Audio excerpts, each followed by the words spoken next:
사랑하는 성도 여러분, 잠시 세상의 소음에서 벗어나 영혼의 깊은 울림에 귀 기울이는 이 귀한 시간에 함께해 주셔서 감사합니다. 오늘 우리가 나눌 이 말씀이 여러분의 마음에 큰 위로와 소망의 씨앗이 되기를 소망합니다. 만약 이 이야기가 여러분의 영혼을 어루만진다면 이 은혜를 주변의 다른 이들과도 나누어 주십시오. 공유와 구독을 통해 이 채널을 지지해 주시는 것은 저희가 계속해서 이 소중한 생명의 말씀을 전파하는 데에 큰 힘이 됩니다. 여러분의 작은 손길 하나하나가 하나님의 나라를 확장하는 귀한 도구가 됨을 믿습니다. 이제 마음을 열고 주님의 음성에 함께 귀 기울여 보겠습니다. 오늘 우리가 함께 묵상할 말씀은 사도 바울이 빌립보 교회에 보낸 편지 빌립보서 3장 20절과 21절입니다. 그러나 우리의 시민권은 하늘에 있는지라 거기로부터 구원하는 자곶주 예수 그리스도를 기다리노니 그는 만물을 자기에게 복종하게 하실 수 있는 자의 역사로 우리의 낮은 몸을 자기 영광의 몸의 형체와 같이 변하게 하시리라. 이 두 구절은 바울이 3장 전체를 통해 열정적으로 설명해온 메시지의 장엄한 결론이자 모든 그리스도인이 붙잡아야 할 믿음의 정수입니다. 바울은 이 편지를 통해 진정한 그리스도인이 된다는 것이 무엇을 의미하는지 그 본질을 설명하고 있습니다. 초대교회 시절에도 무엇이 사람을 그리스도인으로 만드는가에 대한 잘못된 가르침들이 있었습니다. 어떤 이들은 혼란에 빠졌고 신앙의 길에서 방황하기도 했습니다.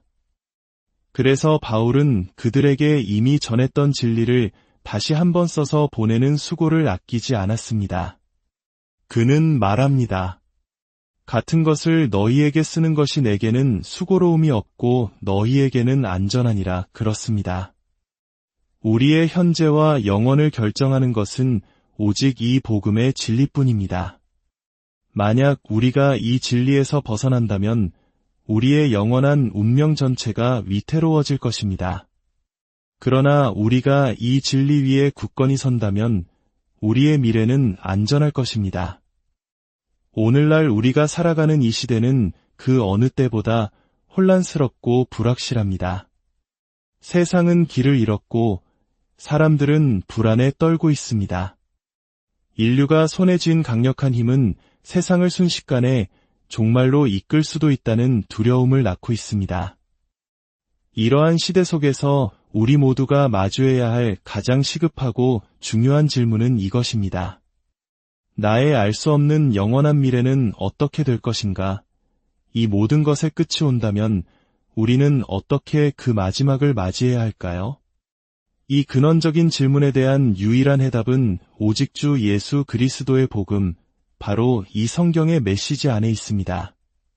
사도 바울은 이 질문에 답하며 우리가 진정한 그리스도인인지 아닌지를 가늠할 수 있는 마지막 시험대를 제시합니다. 그것은 바로 우리의 시선과 소망이 어디를 향하고 있는가에 대한 것입니다. 그는 세상적인 것들에 마음을 빼앗긴 사람들을 안타까워하며 이렇게 말합니다. 그들의 마침은 멸망이요 그들의 신은 배여 그 영광은 그들의 부끄러움에 있고 땅의 일을 생각하는 자라. 하지만 이어서 그는 단호하게 선포합니다. 그러나 우리의 시민권은 하늘에 있는지라. 그리스도인이 된다는 것은 실로 엄청난 변화를 겪는 것입니다. 비그리스도인과 그리스도인의 차이는 결코 작은 것이 아닙니다. 그것은 마치 한 사람이 한 나라에서 전혀 다른 나라로, 한 대륙에서 다른 대륙으로 국적을 옮기는 것과 같은 근본적인 변화입니다. 우리는 본래 이 세상에 속해 있었습니다. 그러나 이제 우리는 하나님의 나라로 옮겨졌습니다. 하나님께서는 지금 이 세상에서 새로운 왕국을 건설하고 계십니다. 멸망할 세상의 나라에서 당신의 백성을 불러내어 영원한 당신의 나라로 옮기고 계십니다. 그렇기에 바울은 말합니다.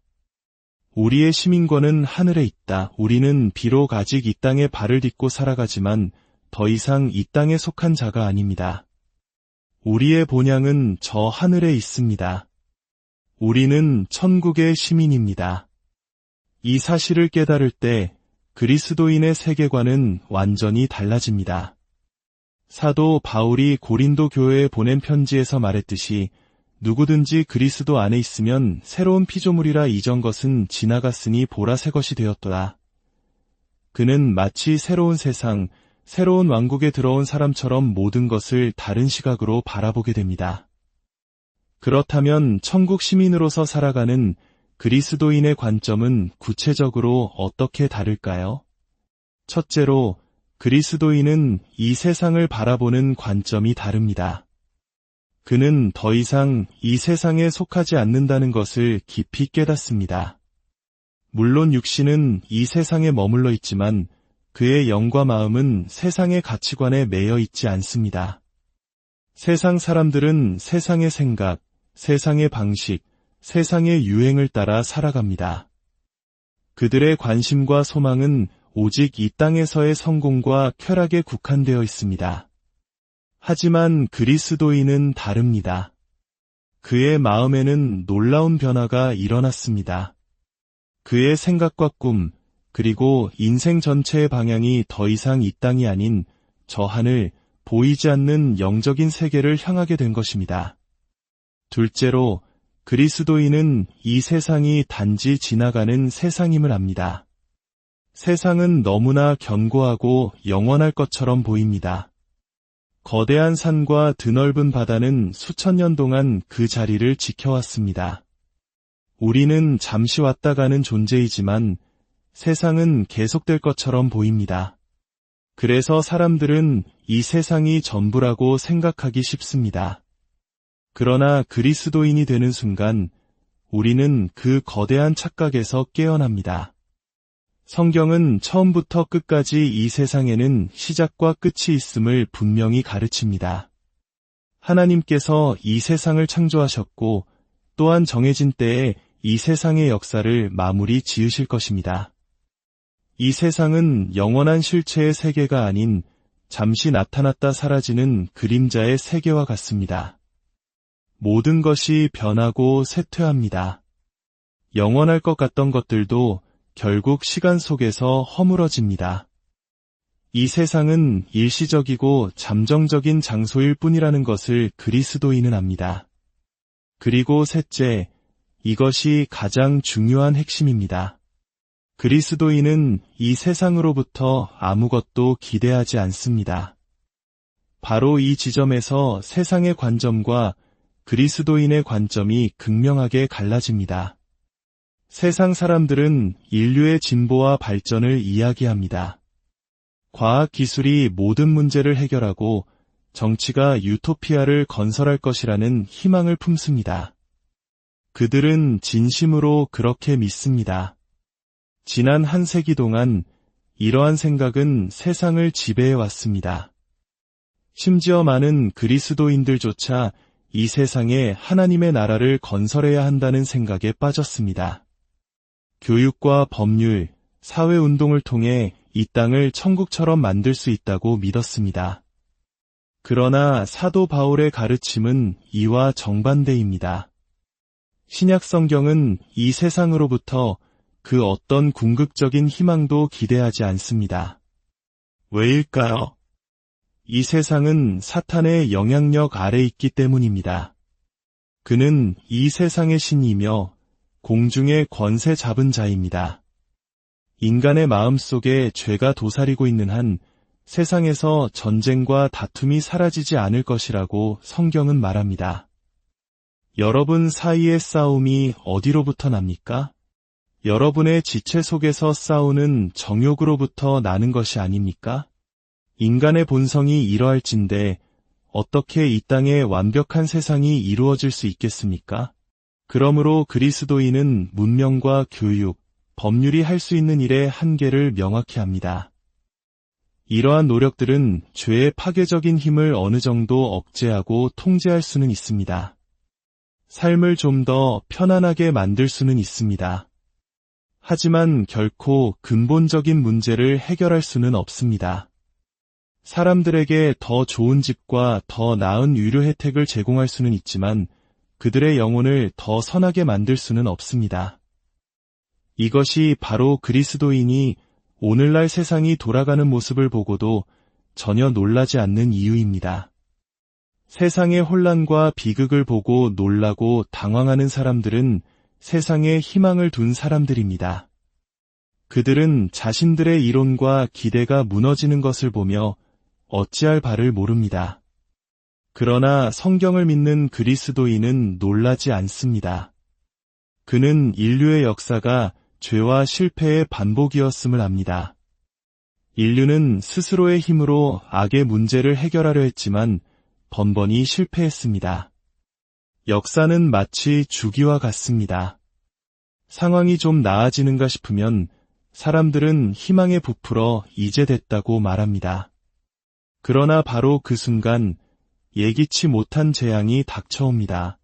그리스도인은 이 모든 것이 사탄이 지배하고 인간이 하나님께 반역하며 자신의 뜻을 하나님의 뜻보다 앞세우는 한 필연적으로 일어날 수밖에 없는 일임을 압니다. 그렇다면 그리스도인은 절망 속에 살아가는 비관주의자일까요? 결코 그렇지 않습니다. 오히려 그리스도인은 현실주의자이며 동시에 가장 위대한 낙관주의자입니다. 그는 이 세상에 유일하고 참된 희망이 있음을 알기 때문입니다. 오늘 밤 이 복음의 메시지를 제외하고 이 세상에 어떤 희망이 있습니까? 정치 지도자들의 회담은 수없이 반복되었지만 무엇을 해결했습니까? 교육 수준은 그 어느 때보다 높아졌지만 인간의 탐욕과 이기심은 사라졌습니까? 세상은 스스로에게 아무런 희망도 제시하지 못합니다. 세상은 하나님이 없기 때문에 소망이 없습니다. 우리 앞에 놓인 유일한 희망은 바로 이것입니다. 우리의 시민권은 하늘에 있는지라 거기로부터 구원하는 자곶주 예수 그리스도를 기다리노니 그렇습니다. 우리의 유일한 희망은 구원자, 주 예수 그리스도께서 이 땅에 다시 오시는 것입니다.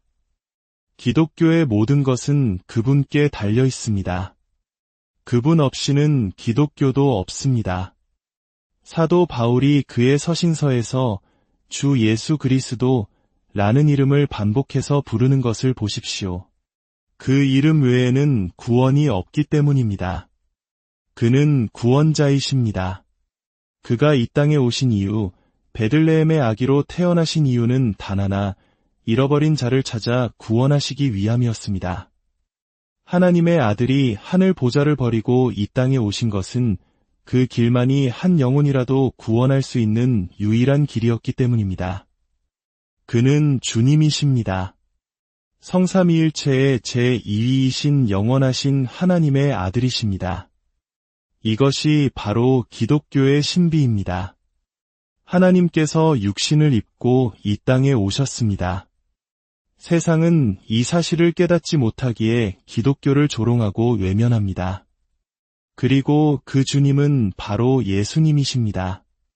나사렛 예수, 베들레헴의 아기, 성전에서 토론하던 소년, 목수, 30세의 공생애를 시작하신 그분. 그가 누구십니까? 바로 영광의 주님이십니다. 그는 우리를 구원하기 위해 오셨고 오직 그분만이 우리를 구원하실 수 있습니다. 갈보리 언덕 십자가 위에서 죽으신 그 모습이 실패처럼 보입니까? 아닙니다. 바로 그곳에서 그분은 가장 영광스러운 구원자로 서 계십니다.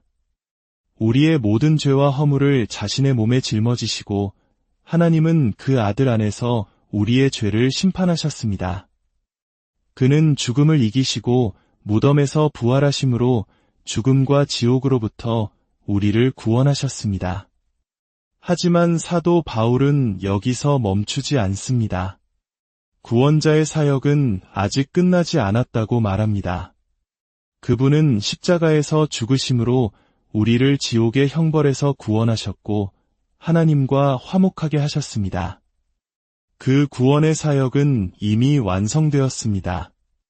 그러나 더 크고 넓은 의미에서 그분의 일은 아직 완성되지 않았습니다.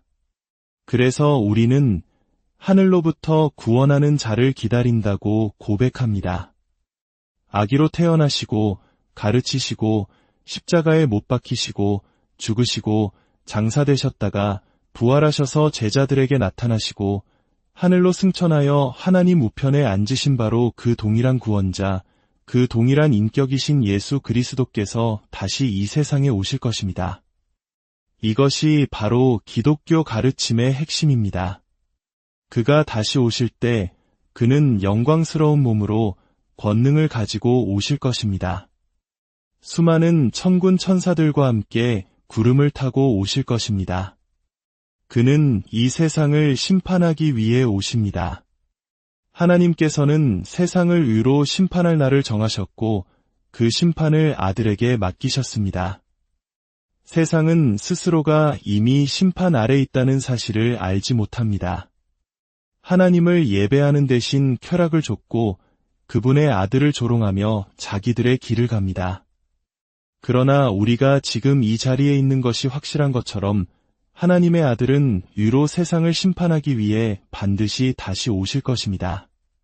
그때 그는 모든 것을 자신에게 복종하게 하실 것입니다. 복종하게 한다는 말은 군대 용어입니다. 마치 위대한 장군이 흩어진 군대를 질서정연하게 정렬시키는 것과 같습니다. 지금 이 세상은 혼돈 그 자체입니다. 모두가 자기 멋대로 살아가며 하나님을 대적합니다. 그러나 주님이 오실 때 그분의 권능 앞에 모든 것이 제자리를 찾게 될 것입니다. 모든 원수는 정복될 것이고 모든 반역자는 심판을 받을 것이며 하나님을 대적하던 모든 교만한 것들은 산산이 부서질 것입니다. 빌립보서 2장의 말씀처럼 하늘에 있는 자들과 땅에 있는 자들과 땅 아래에 있는 자들로 모든 무릎을 예수의 이름에 꿇게 하시고 모든 입으로 예수 그리스도를 주라 시인하여 하나님 아버지께 영광을 돌리게 하실 것입니다. 이것이 그리스도인의 소망입니다. 세상이 점점 더 악해지는 것을 보아도 그는 절망하지 않습니다. 그는 오히려 때가 가까워 오는구나라고 생각합니다. 세상이 그 끝을 향해 달려갈 때 그리스도께서 오셔서 모든 원수를 멸하시고 당신의 나라를 세우실 것이기 때문입니다. 그리고 그 소망에는 우리 각자를 위한 놀라운 약속이 담겨 있습니다. 주님은 원수들을 멸하실 뿐만 아니라 우리에게 놀라운 일을 행하실 것입니다. 그것이 무엇입니까? 우리의 낮은 몸을 자기 영광의 몸의 형체와 같이 변하게 하시리라. 우리는 그리스도인이 되어 천국 시민권을 가졌지만 여전히 이 낮은 몸 안에 살고 있습니다. 이 몸은 연약하고 질병에 시달리며 늙고 쇠약해집니다. 무엇보다 이 몸 안에는 여전히 죄의 본성이 남아있어 우리는 끊임없이 영적 싸움을 싸워야 합니다. 그래서 우리는 이 장막에 있는 동안 탄식합니다. 그러나 하나님께 감사하게도 우리에게는 복된 소망이 있습니다. 주님이 다시 오실 때 그분의 강력한 능력은 우리의 이 낮은 몸, 이 비천한 몸마저도 변화시킬 것입니다. 어떻게 말입니까? 주님의 부활하신 몸과 같은 영광스러운 몸으로 말입니다. 더 이상 죄와 질병과 죽음의 지배를 받지 않는 순결하고 아름다운 몸, 썩지 않고 쇠하지 않는 영원한 몸으로 우리를 변화시키실 것입니다. 사도 요한이 말했듯이 그가 나타나시면 우리가 그와 같을 줄을 아는 것은 그의 참모습 그대로 볼 것이기 때문이니 이것이 바로 그리스도인이 세상에 마음을 두지 않는 이유입니다. 그는 이 땅에서 이루어질 막연한 유토피아를 기다리는 것이 아닙니다. 그는 오직 주님의 다시 오심을 기다립니다. 왜냐하면 그날이야말로 자신의 영혼뿐만 아니라 몸까지 온전히 구원받는 날이며 모든 악이 사라지고 위가 다스리는 새 하늘과 새 땅, 새 예루살렘이 임하는 날이기 때문입니다. 그렇다면 이 소망을 가진 우리는 지금 이 세상에서 어떻게 살아야 할까요? 해답은 기다리노니 라는 말에 있습니다. 우리가 구원자를 기다리는 모습은 멀리 출장 간 남편이 돌아오기를 애타게 기다리는 아내의 모습과 같습니다. 그녀는 남편이 돌아올 시간이 되자 창밖을 내다보며 문가에 서서 오직 남편만을 기다립니다. 그녀의 관심은 다른 어떤 것에도 있지 않습니다. 텔레비전도, 신문도, 심지어 아이들도 잠시 잊은 채 오직 사랑하는 그 사람이 돌아올 길만 바라봅니다. 다른 모든 것에서 관심을 거두고 오직 그 위대한 순간, 사랑하는 이가 도착하는 그 순간에만 집중하는 것입니다. 이것이 바로 그리스도인의 자세입니다. 강렬한 열망과 간절함으로 다른 모든 것으로부터 시선을 거두고 오직 주님 오실 날만 기다리는 것입니다. 그렇다고 해서 세상을 등지고 은둔자가 되라는 의미는 아닙니다. 그는 여전히 자신이 속한 곳에서 최선을 다해 빛과 소금의 역할을 감당합니다. 악을 억제하고 선을 행하기 위해 노력합니다. 그러나 그는 그러한 노력으로 완벽한 세상을 만들 수 있다는 헛된 희망을 품지 않습니다. 그는 순례자입니다. 나는 이 땅에서 나그네일 뿐 나의 본향은 하늘에 있노라고 고백하는 사람입니다. 그의 여정의 최종 목적지는 이 땅이 아님을 알기에 그는 매일 밤 하늘을 향해 자신의 움직이는 장막을 칩니다. 그는 압니다. 이 세상의 그 어떤 것도 자신의 영혼을 궁극적으로 만족시킬 수 없다는 것을, 오직 하나님의 아들이 다시 나타나시는 그 영광스러운 순간만이 진정한 만족을 줄 수 있음을 압니다. 그날에는 더 이상 전쟁도, 슬픔도, 죄도, 한숨도, 이별도 없을 것입니다. 사랑하는 여러분, 오늘 밤 여러분은 이 세상을 어떻게 바라보고 계십니까? 이 세상에서 무엇을 기대하고 계십니까? 여러분의 소망은 어디에 있습니까? 무엇을 위해, 무엇에 의지하여 살아가고 계십니까? 기독교의 메시지는 세상 개혁이 아니라 구원자 주 예수 그리스도의 다시 오심입니다. 그리고 그분의 영광스러운 임재의 빛 가운데서 영원히 거하는 것입니다. 이것이 바로 진정한 그리스도인의 모습입니다. 당신은 그러한 그리스도인이십니까? 이 혼란한 세상 속에서 길을 잃었다고 느껴질 때 오늘 이 말씀을 기억하십시오. 우리의 시민권은 이 땅이 아닌 하늘에 있습니다. 우리의 소망은 썩어 없어질 세상이 아닌 다시 오실 주 예수 그리스도께 있습니다. 그날에 주님께서 우리의 눈에서 모든 눈물을 닦아주실 것이며 우리의 낮은 몸을 당신의 영광스러운 몸과 같이 변화시켜 주실 것입니다. 주 예수 그리스도의 은혜와 평강이, 그리고 그날에 대한 영광스러운 소망이 이 말씀을 듣는 모든 분들 위해 충만하게 임하시기를